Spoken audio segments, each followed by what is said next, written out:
Hello. कैसे हो आप लोग? उम्मीद करते हैं सब लोग ठीक होंगे, अच्छे होंगे और अपना पढ़ाई कंटिन्यू रखे होंगे। हम लोग जो सीरीज शुरू किए थे आरआरबी ग्रुप डी का प्रीवियस ईयर जो चल रहा था,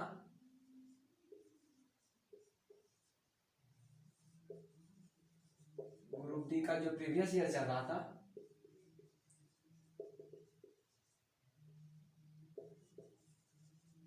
2018 का, वही सीरीज को आगे कंटिन्यू करेंगे। और आज होगा 20 सितंबर का सेकेंड शिफ्ट होगा। ठीक है, तो आप लोग को जितना भी क्वेश्चंस बताया जा रहा है मैथ्स का कमाई रूप से, उसका पीडीएफ पे टेलीग्राम चैनल V2 मैथ्स पर अवेलेबल है। तो वहां से आप लोग क्या करो कि पीडीएफ को डाउनलोड कीजिए और जाके सॉल्व भी कीजिए। डाउट्स हो यदि क्वेश्चन में तो वीडियो आपके पास अवेलेबल है, एक बार पहले देख लीजिए, तो उसके बाद डाउनलोड करके सॉल्व कर लीजिए। ठीक है, ज़्यादा बातें नहीं करते हैं और स्टार्ट करते हैं हम लोग पहला क्वेश्चन में।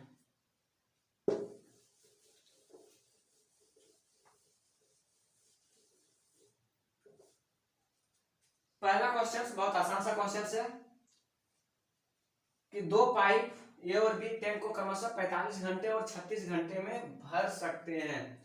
यदि दोनों पाइप को एक साथ खोल दिया जाए तो टंकी को भरने में कितने समय लगेंगे? पहला बहुत आसान सवाल, पाइप और टंकी का। ये जो है सो कितना 45 घंटे में भर रहा है और बी कितना 36 घंटे में भर रहा है। तो दोनों क्या करते हैं, सबसे पहले इसका एलसीएम लेंगे। 45 और 36 का एलसीएम क्या होगा 180, यानी ये जो 45 घंटे में पूरा टंकी भर रहा है, एक घंटे में कितना भरेगा, एक घंटे में 4 यूनिट भर लेगा और ये एक घंटे में 5 यूनिट भरेगा।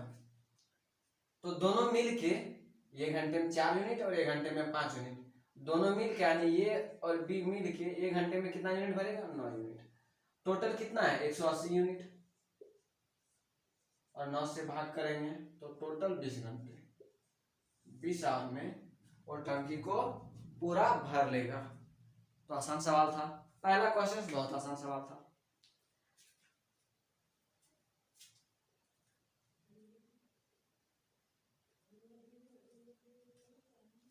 अब अगला क्वेश्चन में क्वेश्चन नंबर 2,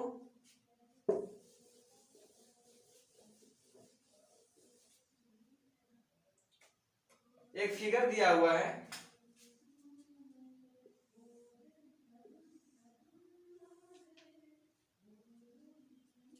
दिया है ये बी सी डी और यहां वो, और ये एंगल दिया है 67 और पूछा है कि बता दो ये जो सो एंगल बाइसेक्टर है, इसका एंगल बाइसेक्टर है, मतलब ये लाइन एंगल बाइसेक्टर है कि ये और ये एंगल बराबर है। और आपसे पूछा है कि बीओडी बता दो, बीओडी यानी ये वाला। ठीक है, तो देखिए कितना आसान सवाल है। ये आप लोग जानते हैं कि कोई भी लाइन पे जब एंगल बनता है तो वो एंगल कितने का बनता है 180 का। अब 180 में इसको बाहर निकाल दें तो कितना हो गया 113 डिग्री, 113 डिग्री। अब यहां से यहां 113 है, अब ये एंगल बाइसेक्टर है यानी आधा आधा दोनों तरफ होगा। तो यहां यदि ये x है और ये भी x है तो दोनों मिलाकर 2x, तो x बराबर क्या हो जाएगा, यानी 113 को किससे भाग कर देंगे 2 से, तो हो जाएगा कितना 56.5 डिग्री। ये आंसर, आसान सवाल था। तो ये दूसरा क्वेश्चन भी एक सिर्फ एंगल निकालने के लिए कहा गया है, बहुत आसान सा सवाल। ठीक है, बहुत इजी सवाल आते हैं ग्रुप डी में, बस 2-3 क्वेश्चन जो थोड़ा होगा उसमें ज्यादा ध्यान देना है, बाकी सब सवाल बहुत आसान होंगे। चलिए अगला क्वेश्चन में हम लोग बढ़ेंगे। अगला क्वेश्चन जो है वो क्या है दिया हुआ है 5 का पावर 0.25,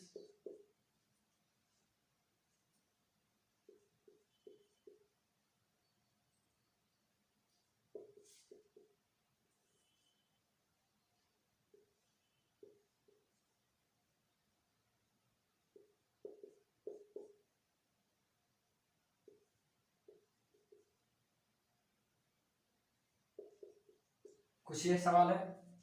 ठीक है,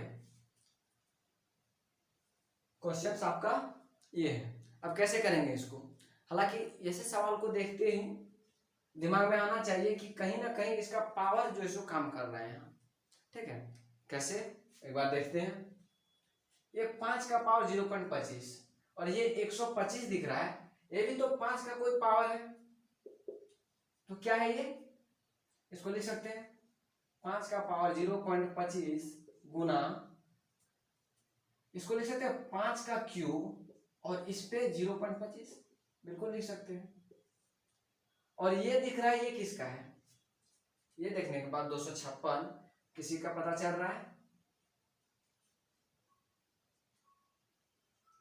बिल्कुल 256 जो सो 4 का पावर 4 है और इसका पावर 0.1 गुना 4 का पावर 4 और इसका पावर 0.15। अब यहां देखिए 5 का पावर 0.25 गुना और ये गुना हो जाता है 5 का पावर 0.75 और यहाँ क्या हो जाएगा 4 का पावर 0.4 गुना 4 का पावर 0.6। अब देखने के बाद क्या लग रहा है, दोनों का बेस सेम है, जब बेस सेम रहता है तो पावर ऐड हो जाता है। ये वाला फॉर्मूला पढ़े हमने, x to the power m multiple x to the power n equal to क्या हो जाता है x to the power m plus n होता है ना, ये बिल्कुल एक फॉर्मूला पे जाएगा। तो क्या हो जाएगा, बेस सेम है यानी 5 का पावर क्या हो जाएगा 0.25 और 0.75 को जोड़ेंगे तो 1 और यहाँ 4 का पावर 0.4 और 0.6 को जोड़ेंगे तो ये भी 1 हो जाएगा। तो आपका फाइनली आंसर क्या हो गया 5/4। ठीक है, सिर्फ इसको क्या करना है कि इसका पावर को ध्यान देना है कि कैसे तोड़ेंगे। वैसे देखते ही आंसर आ जाना चाहिए, वैसे है सवाल नहीं ज्यादा मुश्किल, 2 स्टेप में आंसर हम लिख दिए, लेकिन आप लोग यदि इसको देख के समझ लोगे तो एक ही बार में आंसर आ जाएगा कि ये 25 का क्यूब है, 5 का क्यूब है तो ये हो जाएगा 75 और 25 100 यानी ये 1 बनेगा और यहाँ भी बिल्कुल 1 पावर बनेगा तो 5/4 सीधे आंसर, यानी बिना पेन उठाए आप ये सवाल को कर सकते थे। चलिए अगला सवाल में आते हैं हम लोग।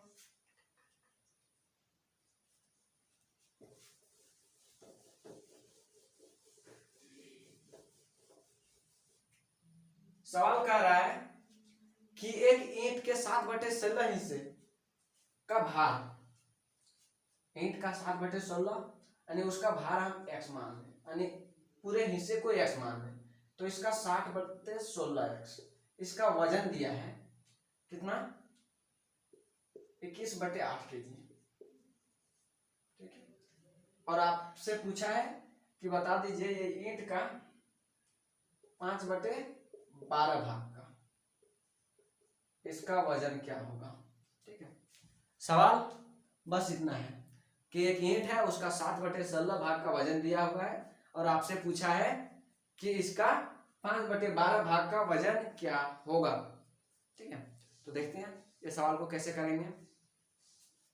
तो सबसे पहले क्या कीजिए x का वजन निकाल लीजिए, x अकेला, तो x इक्वल टू कितना केजी हो जाएगा, यहाँ से x इक्वल टू यहाँ क्रॉस मल्टीप्लीकेशन होगा 21/8 गुना 16/7, यहाँ 16 ऊपर चला जाएगा और 7 नीचे आ जाएगा। ठीक है, अब कटा देते हैं 2 बार में 3 बार में, तो x बराबर 6 kg, यानी वो ईंट का भार कितना हो जाएगा 6 kg। अब उसका 5/12 बोला गया है, कर दीजिए 5/2 kg, बहुत आसान सवाल। ठीक है, बिल्कुल बच्चा वाला सवाल आ रहा है, हलवा क्वेश्चन जिसको हम लोग बोलते हैं। ये सब क्या है, ऐसे सवाल को देखते ही चुटकी में ही बन जाएगा। ठीक है, अब आपका अगला क्वेश्चन,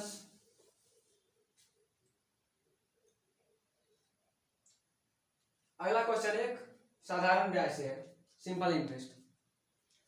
सवाल है 15,000 की धनराशि 5 वर्ष में 4500 का साधारण ब्याज प्राप्त होता है, तो बता दीजिए कि ब्याज का दर क्या था। प्रिंसिपल क्या है, अच्छा साधारण ब्याज क्या, तो इसको सीधे फॉर्मूला पे ही लिख दें, P multiple R multiple T बटे 100।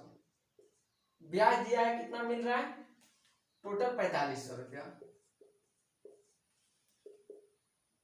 प्रिंसिपल कितना है, 15,000, ठीक है, और टाइम कितना है, 5 वर्ष।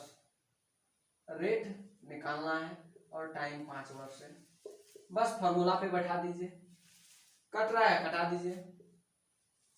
R इक्वल टू क्या हो जाएगा, 4500 भागा 150 गुना 5, 1 0 1 0 कट गया, 15 3 45 6%, कितना आ गया, 6%, ऑप्शन नंबर सी। तो आसान सवाल था ये, सिर्फ एक फॉर्मूला और आपका आंसर आपके सामने। तो ये सब आसान आसान सवाल आ रहे हैं। अगला जो है, बस कुछ कुछ सवाल होगा जो थोड़ा सा सोचने वाला होगा, बाकी सब ऐसे सवाल आते हैं ग्रुप डी में। लेकिन फिर भी क्या होता है कि बहुतों ऐसा होता है स्टूडेंट जिसका मैथ बिल्कुल जीरो ही उसको बोल दिया जाए, जब ऐसे सवाल भी नहीं कर पाता है तो उसको जीरो ही कहा जा सकता है, तो उसको ज्यादा मेहनत करना होगा, ऐसे सवाल को भी करना होगा। अगला है, पिता की आयु माँ की आयु से 5 साल अधिक है और माँ की वर्तमान आयु उसकी पुत्री की आयु से 3 गुना है। पुत्री की वर्तमान आयु 12 साल है, ठीक है, और पुत्री इसकी वर्तमान आयु 12 साल है। इसकी जो माँ है ये इसके उम्र का 3 गुना है, तो 3 गुना मतलब 36, और जो पिता होगा, पिता ये माँ से 5 साल बड़ा है, तो कितना हो जाएगा पिता 41 का। अब बोला जा रहा है कि पुत्री के जन्म के समय पिता की आयु क्या थी। देखिए पिता की वर्तमान आयु अभी कितना है, 41 वर्ष, पुत्री कितनी की हो गई है, 12 की, तो जन्म के समय पिता की आयु कितना होगा, 12 साल, घटा देंगे यानी 29। आसान सवाल है, पिता की आयु पुत्री के जन्म के समय कितना है, 29 वर्ष, ठीक है। अगला सवाल,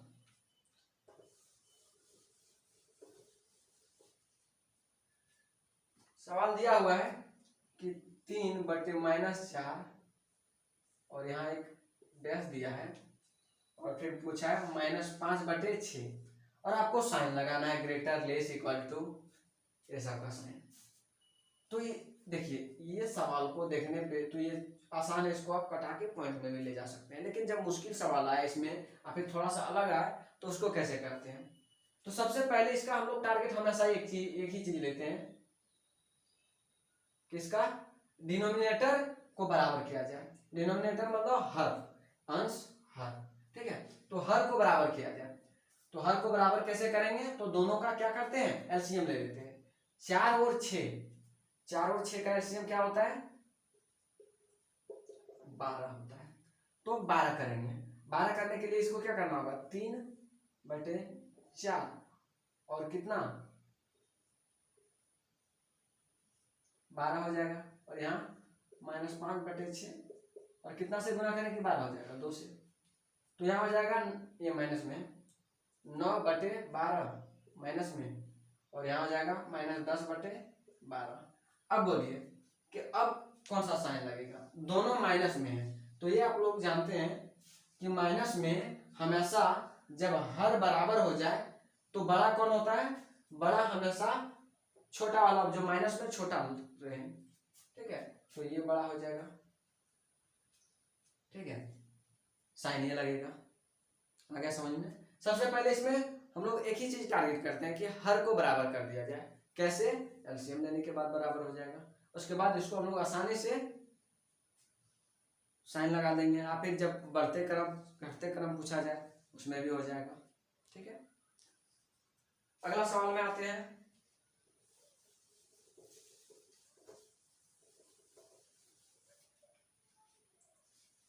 अगला सवाल है ट्रेन से, कि एक ट्रेन 66 किलोमीटर प्रति घंटे की गति से 410 मीटर लंबे प्लेटफॉर्म को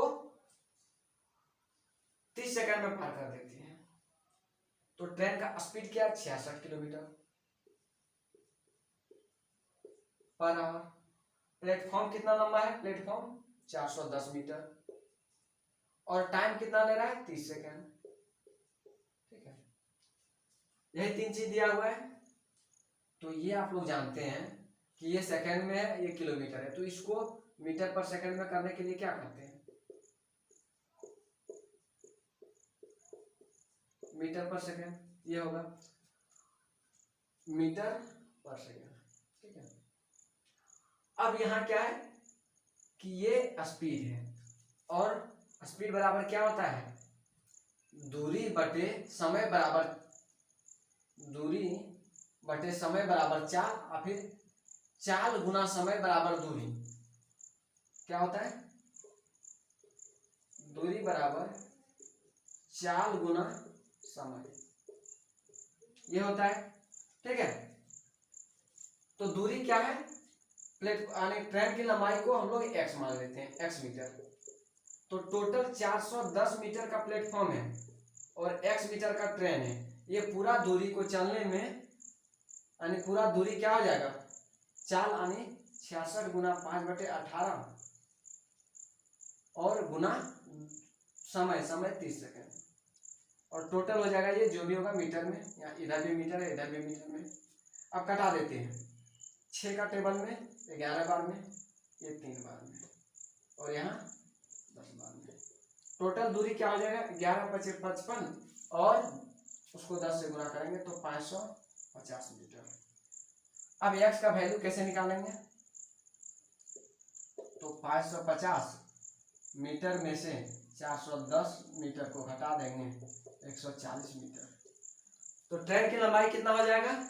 140 मीटर। ठीक है, आसान सवाल है, सिर्फ क्या करना है कि थोड़ा सा इस पे प्रैक्टिस करना है, ऐसे सवाल को बहुत आसानी से कर लेंगे। फॉर्मूला ये लगा देंगे, दूरी बराबर चाल गुना समय। ठीक है, अब अगला सवाल में आते हैं। अगला सवाल दिया हुआ एक आंकड़ा दिया हुआ है। ठीक है, कि 20 घर में सर्वेक्षण करने पे घरेलू परिवार के सदस्यों की संख्या से संबंधित आवर्त आलेख दिया है। मतलब परिवार का आकार और कितने परिवार की संख्या था, और आपसे पूछा क्या है? आंकड़े का बहुलक निकालिए। देखिए, जब एक सिंपल वैल्यू दिया हुआ है तो उसमें बहुलक निकालना ज्यादा आसान है, लेकिन जब कुछ आवर्त सारणी में दिया है तो इसका बहुलक कैसे निकालेंगे? ठीक है, जब एक सिंपल वैल्यू दिया है तो वो बहुलक निकालना आसान है। मान लिया जाए आपको कुछ ऐसे डेटा कुछ दे दे,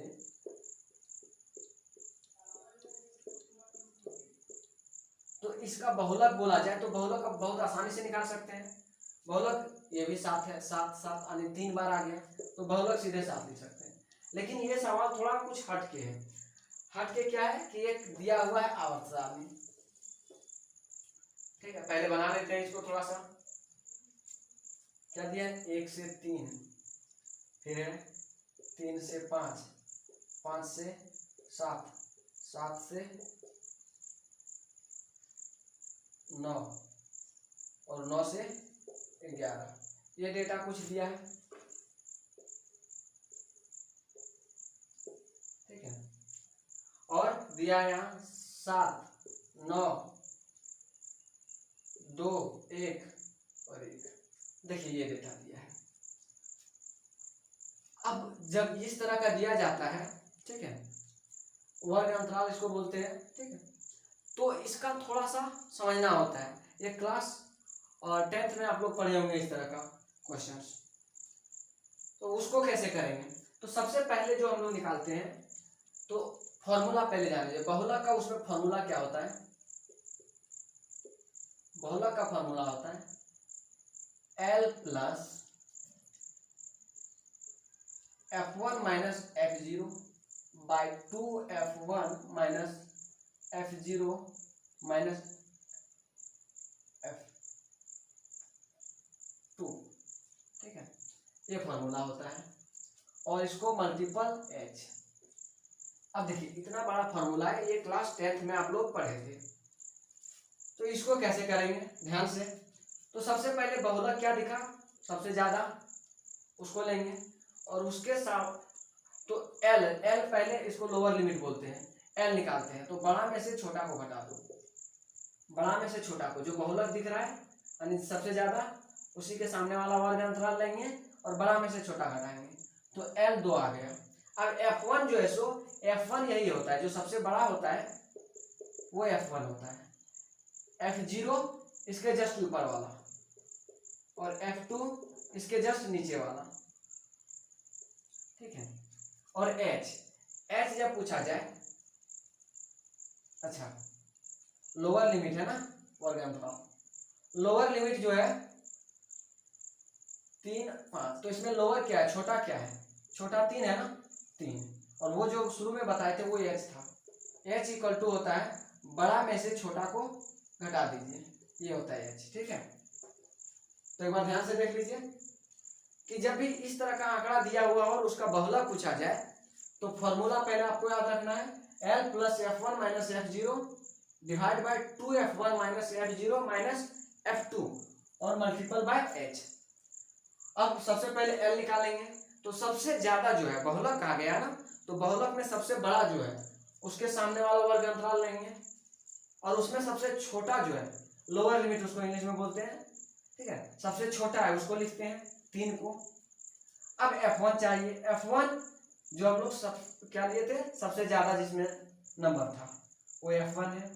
F0 F1 से जस्ट पहले वाला F0 यानी F0 7। F2 क्या है, F1 से जस्ट नीचे वाला F2 2, और H बड़ा में से छोटा को, जो वर्ग अंतराल है बड़ा में से छोटा को घटा देना है, बस फॉर्मूला पे बैठाना है बहुलक का। L है 3 प्लस F1 9 माइनस 7 बाय 2 गुना 9 माइनस 7 माइनस 2 और गुना क्या हो जाएगा 2, 3 प्लस 2 बटे 18 माइनस 9 गुना 2, 3 प्लस 2 दूना 4 बटे 9। ठीक है, ये लगभग 3 प्लस 0.44, आंसर आपका हो जाएगा 3.44। ठीक है, 3.44। तो बस आपको ये फॉर्मूला आना चाहिए और ये तरीका आना चाहिए कि कहां से आता है। ठीक है, आपका ऑप्शन नंबर ये आंसर का है, आंसर का ऑप्शन नंबर डी। ठीक है, ऑप्शन नंबर डी। तो देखिए ऐसा सवाल जनरली बहुत कम आता है, ग्रुप डी में इस तरह का सवाल बहुत कम आता है। आपको यदि बहुलक कहा जाए, माध्य कहा जाए, तो ये सब बहुत आसान आता है, लेकिन कभी कभी 1-2 क्वेश्चन ऐसा आ जाता है जिसको जनरली क्या होता है कि बहुत कम ही स्टूडेंट प्रैक्टिस करके जाते हैं या फिर उस सवाल को दिमाग में बहुत कम ही स्टूडेंट रखते हैं। तो उसका फायदा ऐसे स्टूडेंट को हो जाता है जब वो ऐसे सवाल को कर लेता है, जब और उसमें परसेंटेज जब देखा जाता है कि टोटल 10% या फिर 20% ही स्टूडेंट इस तरह का सवाल कर पाया, तो नॉर्मलाइजेशन में उसको बहुत फायदा होता है। तो ऐसे क्वेश्चन को भी एक बार आप लोग प्रैक्टिस कर लीजिएगा। ठीक है, और बाकी मुश्किल नहीं है, बस एक फॉर्मूला इसमें जानना है और तरीका थोड़ा सा समझना है। चलिए अगला क्वेश्चन में आते हैं।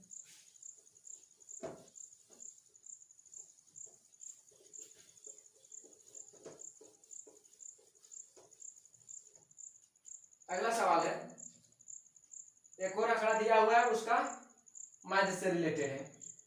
दिया है 2x7 3y9 और 6, कुछ ऐसे ही है। इसका माध्य दिया हुआ है। ठीक है, माध्य कितना दिया है, 6 दिया है। ठीक है, अब माध्य जब 6 दिया है तो माध्य कैसे निकालते हैं, सभी को जोड़ लेते हैं और टोटल कितने हैं उससे भागा देते हैं। मतलब प्रेक्षणों का योग बटे प्रेक्षणों की कुल संख्या, ऐसे ही फॉर्मूला था ना। तो सबको जोड़ेंगे, 2 जोड़ x जोड़ 7 जोड़ 3 जोड़ y 9 6 और कुल कितना है 1 2 3 4 5 6 7 बराबर माध्य 6।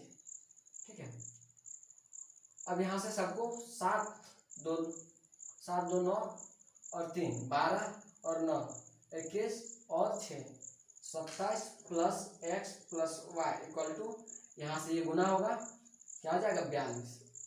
तो x plus y equal to क्या लिखेंगे 42 माइनस 27 बराबर 15। x प्लस वाई बराबर 15।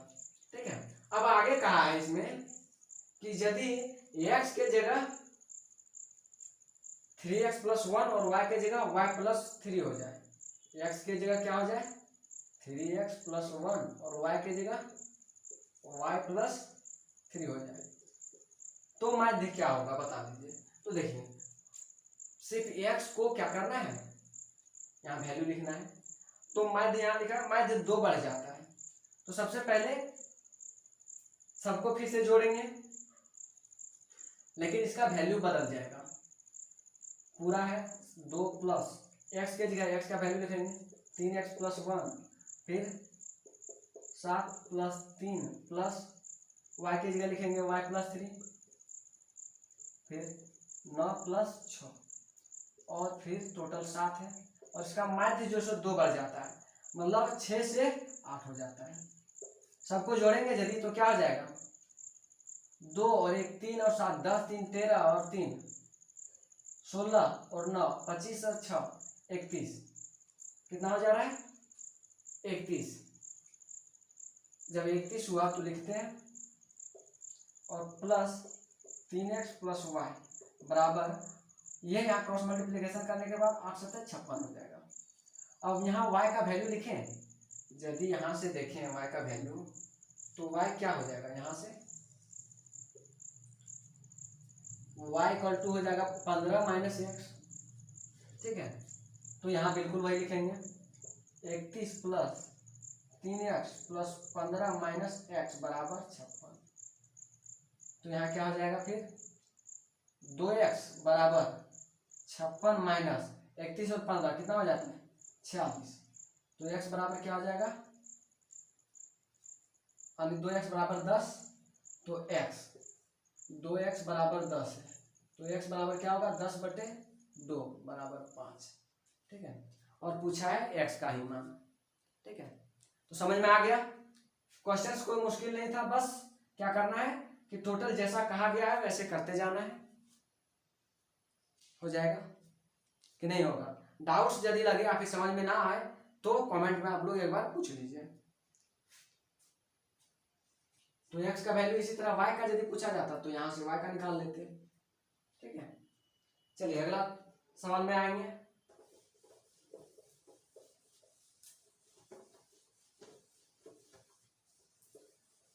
अगला सवाल है, एक पाई चार्ट दिया हुआ है और पूछ रहा है कि कंपनी PQR द्वारा कितने मोबाइल फोन निर्मित किया गया।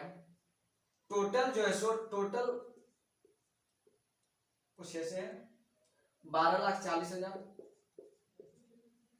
और कंपनी PQR, हम लोग ज्यादा पूरा क्वेश्चन नहीं पढ़ेंगे, बस जो कंपनी का कहा गया है वो कंपनी का पढ़ेंगे।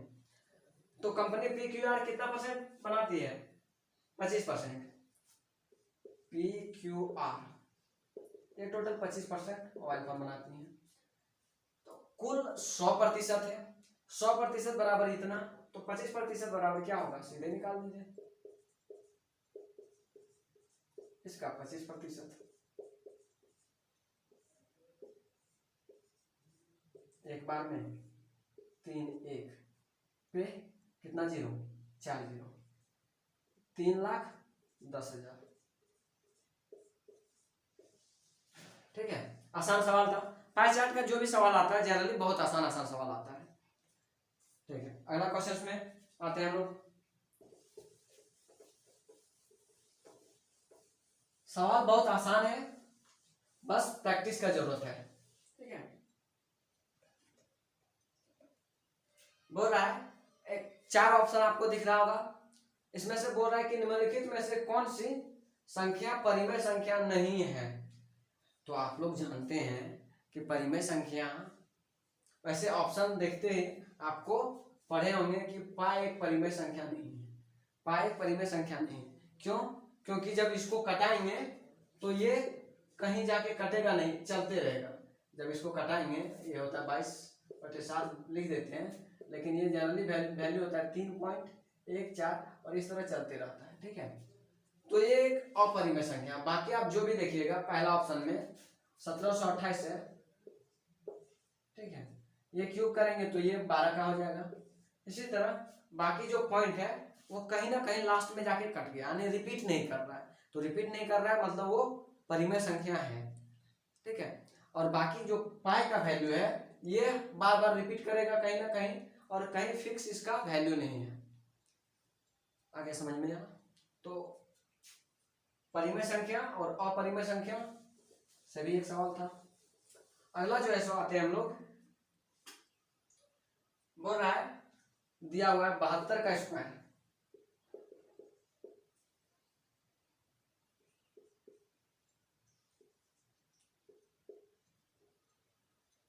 एक्स दिया है, बोल रहा है कि आपको एक्स का वैल्यू निकालना। 72 का स्क्वायर एक तरफ दिया है और एक वो उसका स्क्वायर ही दिया है, बस एक नंबर यहाँ बीच में गायब कर दिया है, और बोल रहा है कि वही नंबर क्या होगा। तो देखिए आसान है, इसका स्क्वायर कर दीजिए। नहीं तो आप सिंपल गुना करके भी स्क्वायर कर सकते हैं इतना बड़ा।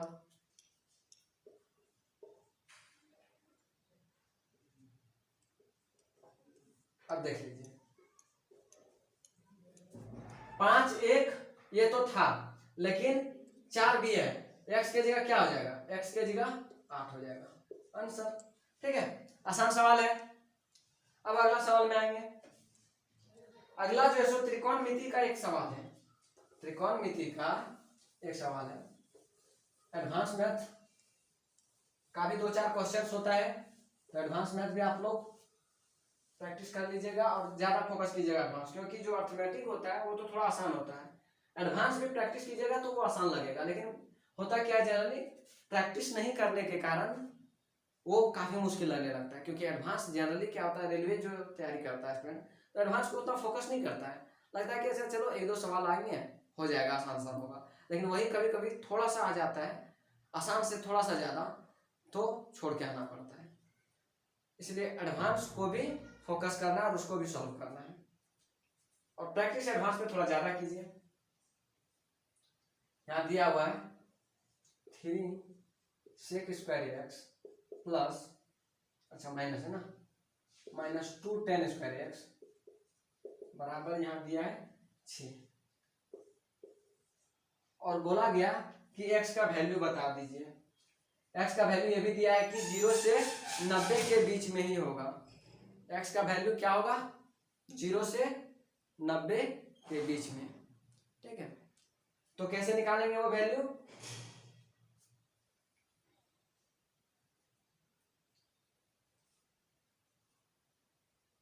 सबसे पहले ये देखिए, यहाँ 2 tan स्क्वायर थीटा और यहाँ sec स्क्वायर थीटा, फॉर्मूला तो पढ़े होंगे ना।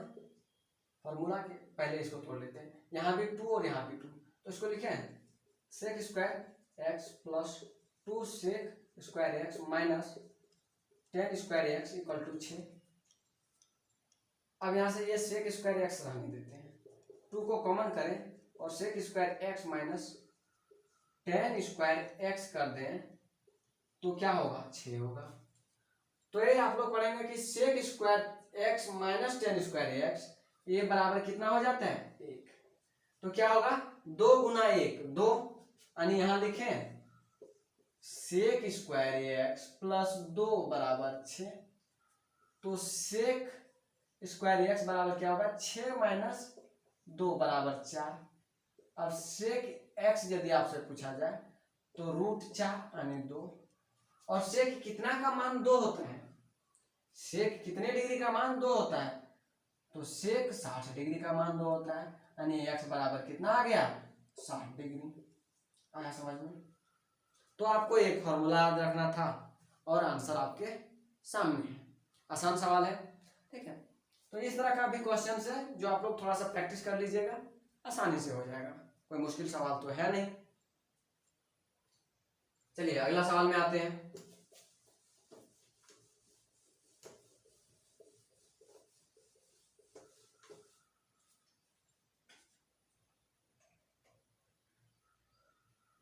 अगला सवाल है कि राम ने एक परीक्षा में 40% अंक प्राप्त किए और 20 अंकों से फेल हो गया, जबकि आदित्य ने 45% अंक मिले और वो जो सो पास मार्क्स से 30 नंबर अधिक लाया। राम कितना है 40%, राम टोटल 40% मार्क्स लाया और अभी भी वो 20 मार्क्स से पीछे रह गया, यानी -20 पीछे रह गया।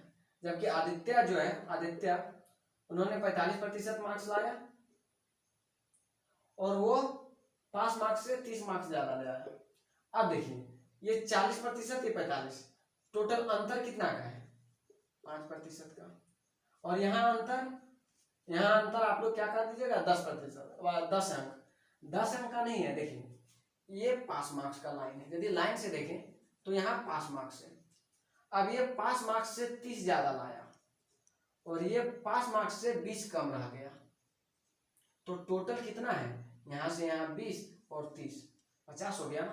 टोटल कितने 50 मार्क्स का अंतर है 50। तो 5% बराबर 50, तो 1% बराबर क्या हो जाएगा 50/5 बराबर 10। 1% बराबर 10। अब पूछा है कि पास होने के लिए कुल कितने प्रतिशत का जरूरत पड़ेगा, तो देखिए 10 बराबर 1%, तो 20 अंक से फेल हो रहा था ना, तो 20 बराबर कितना हो जाएगा 2%। अब 40% तो लाया है वो और 2% और चाहिए, मतलब पास के लिए कितना 42% चाहिए। ठीक है, समझ में आ गया, आसान सवाल था। ठीक है, ऐसे सवाल को थोड़ा सा इसमें मेहनत करना होता है, क्योंकि इसमें लगता है कि कैसे करें क्या करें, ये थोड़ा दिमाग से गायब होने लगता है और जनरली ये दोनों का अंतर 10 ले लिया जाता है, जिसके कारण फिर गलत आंसर आ जाता है। ठीक है, तो ऐसे सवाल को थोड़ा सा 1-2 बार प्रैक्टिस कीजिए और आपको पीडीएफ तो मिल ही रहा है, पीडीएफ में जाके सवाल को सॉल्व कीजिए।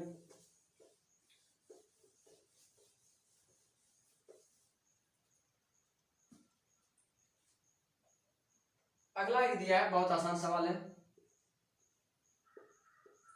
12 भागा 0.15 डिवाइड बाय 2। तो ये है, सबसे पहले क्या करेंगे 0.12 भागा है तो ये नीचे आ जाएगा, 2 गुना 0.15। अब ये पॉइंट और पॉइंट हटा, 12 भागा 30, 15 गुना 30, 4 बार में 10 बार में 4/10, और इसको पॉइंट में लिखेंगे तो 0.4। बहुत आसान सवाल था। ठीक है, ऑप्शन नंबर बी। यहाँ तक कोई दिक्कत, एनी डाउट्स? यदि डाउट्स है तो बोलिए, कमेंट में आपको पूछ लेना है। ठीक है, और आगे सॉल्व करते जाना है। फिर से एक टाइम एंड वर्क का क्वेश्चन है। देखिए पाइप, टंकी और टाइम वर्क ये दोनों बिल्कुल एक जैसा है, और इससे सवाल आता है तो बहुत आसान सा सवाल होता है। 1-2 क्वेश्चन इसमें भी होता है जो थोड़ा मुश्किल होता है, लेकिन जनरली आसान सवाल आता है। तो क्वेश्चंस क्या है, क्वेश्चंस है कि ये काम को 8 घंटा में पूरा कर सकता है, जबकि बी 12 घंटा में कर सकता है। यदि वो साथ में काम करे तो टोटल कितने समय लेगा। ठीक है, ये टोटल 8 घंटा ले रहा है, बी टोटल 12 घंटा ले रहा है। ठीक है, तो क्या करते हैं दोनों का एलसीएम ले लेते हैं। एलसीएम कितना होगा 24। तो 1 घंटा में ये टोटल 8 घंटा में जो 24 और 1 घंटा में कितना 3 यूनिट, और ये 1 घंटा में 2 यूनिट। अब दोनों मिलके 1 घंटा में कितना करेगा 5 यूनिट, काम है 24 का। ठीक है, तो टोटल कितना टाइम लेगा 24/5 और 24/5 आवर। ठीक है, ऑप्शन नंबर सी। तो सवाल बहुत आसान है। ठीक है, समझ में आ रहा है ऐसे सवाल। अब अगला सवाल में हम लोग आते हैं। सवाल है कि 16 मीटर लंबे और 10 मीटर चौड़े हॉल के फर्श के लिए, हॉल का फर्श लंबाई कितना है, लेंथ 16 मीटर और उसका ब्रेथ चौड़ाई 10 मीटर। इस पे क्या कर रहे हैं कि इसको बनाने के लिए फर्श को ईंट का आवश्यकता हो रहा है, और ईंट का भी आकार दिया है, आकार दिया है 20 सेंटीमीटर गुना 10 सेंटीमीटर, कुछ ये आकार दिया है, ठीक है। और बोल रहा है कि कितना ईंट लगेगा, टोटल, ठीक है। 16 मीटर लंबा है वो हॉल और 10 मीटर चौड़ा है, और उस पर ईंट बिछाया जा रहा है, और ईंट का लंबाई दिया है, लंबाई और चौड़ाई मतलब 20 गुना 10 यानी 20 सेंटीमीटर लंबा और 10 सेंटीमीटर चौड़ा। तो बोला जा रहा है कि कितना ईंट लगेगा। तो देखिए कैसे होगा। टोटल इसका क्षेत्रफल क्या होगा, इसको सबसे पहले मीटर को सेंटीमीटर में चेंज करेंगे, क्योंकि यूनिट दोनों का सेम होना चाहिए। तो 1 मीटर बराबर 100 सेंटीमीटर, तो 1600 मीटर बराबर 1600 सेंटीमीटर, और ये इस पे 2 जीरो लगा देंगे, ये सेंटीमीटर। अब हॉल का क्षेत्रफल क्या हो जाएगा, हॉल का क्षेत्रफल होता है L मल्टीपल B, मतलब 1600 गुना 1000 बराबर टोटल मान लेते हैं x ईंट लगा, और ईंट का क्षेत्रफल क्या हो जाएगा 20 गुना 10, तो x बराबर क्या हो जाएगा 16000 गुना 1000 बटे 20 गुना 10, 1 जीरो 2 जीरो काटा, 2 जीरो यहाँ से हटा देंगे, ठीक है। और यहाँ से टोटल क्या हो जाएगा, कटा देते हैं 8 बार में, 80,000 ईंट का जरूरत पड़ेगा, ठीक है। टोटल कितने 80,000 ईंट का जरूरत पड़ेगा। आ गया समझ में, इतना आसान सवाल है, बस ये क्या करना है, बराबर करना है दोनों को, ठीक है। अगला सवाल में आते हैं। अगला सवाल एक सिंप्लीफिकेशन का दिया हुआ है।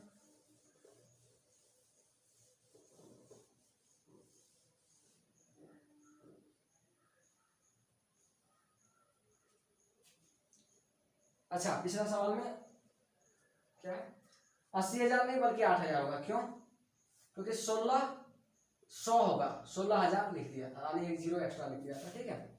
तो वहां से आप 1 जीरो कम होगा, 8,000, ऑप्शन नंबर डी, ठीक है। पिछला सवाल 8,000, 80,000 नहीं बल्कि 8,000।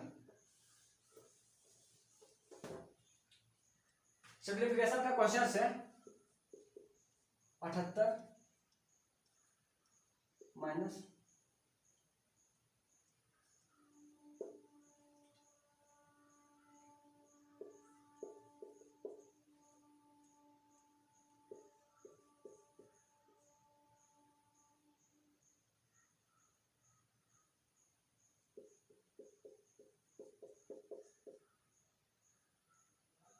ये सवाल है, इसको कैसे करेंगे।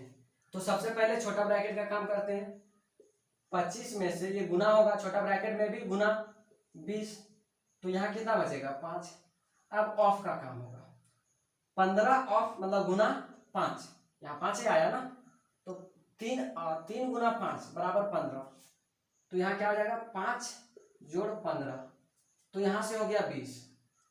अब 78 घटा 20 58, आंसर क्या हो गया 58, ठीक है। ऑप्शन नंबर सी, आसान सवाल है।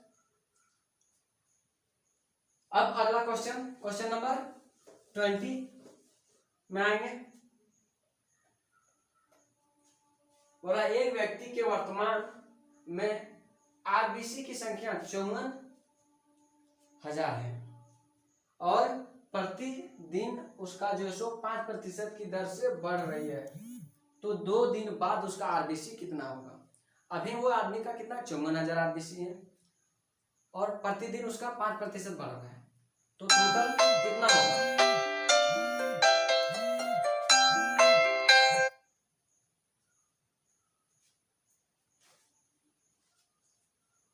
बोल रहा है कि एक आदमी का टोटल कितना 54,000 आरबीसी है, प्रतिदिन 5% बढ़ रहा है, तो 2 दिन के बाद कितना हो जाएगा।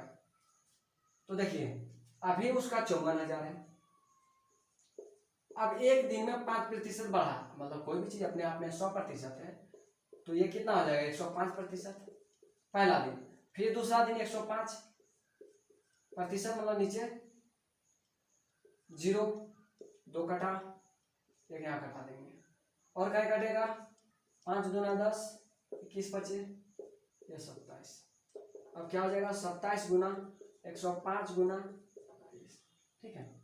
अब कीजिए गुना, 27 पंचे कीजिए क्या होता है 135, 13 रहा बाकी, 27 गुना 0 0, 13 3 1 रहा, 27 का 27 और 1 28 गुना 21। अब क्या होगा 21 पंचे 105, 10 रहा, 21 दिया 63 10 73, 7 रहा 21 अठी 168 और 7 175, 17 रहा 21 दूना 42 और 17 59। तो 2 दिन के बाद उसके शरीर में आरबीसी की संख्या क्या हो जाएगा 59,535, ठीक है। सिर्फ क्या करना है कि जो बढ़ा है बस ये चक्रवृद्धि ब्याज का ही इसमें कॉन्सेप्ट लग रहा है, ठीक है। आप वहां से कर सकते हैं, आप फिर ऐसे भी कर सकते हैं। आंसर ऑप्शन नंबर सी है आपका। अगला सवाल है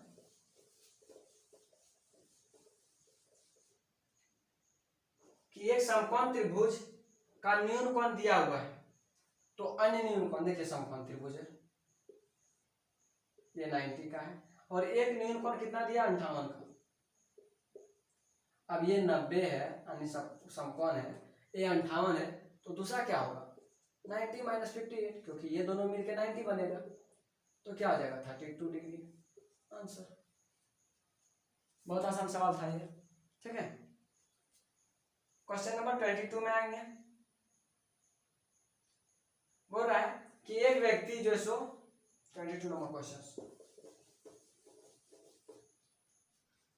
अगला सवाल है कि एक व्यक्ति 40 किलोमीटर का कुल दूरी तय करता है, 16 किलोमीटर वो पैदल चलता है और 4 के स्पीड से, और बाकी 24 किलोमीटर तांगा से चलता है। अगला आगे है कि यदि वह 16 किलोमीटर तांगा से चले और शेष दूरी पैदल चले तो उसे 1 घंटा अधिक लगता है। तो देखिए कुल जो सो 40 किलोमीटर चलना है, तो उसमें 16 किलोमीटर वो पैदल चल रहा है, और बच गया कितना 24 किलोमीटर, ये इसको तांगा से चल रहा है, ठीक है। और ये चल रहा है 4 किलोमीटर पर आवर के स्पीड से, 4 किलोमीटर पर आवर के स्पीड से। अब बोल रहा है कि यदि ये उल्टा हो जाए, यानी 24 किलोमीटर पैदल चले, 24 किलोमीटर पैदल चले और 4 किलोमीटर तांगा से 16 किलोमीटर तांगा से चले, तो 1 घंटा अधिक लगेगा।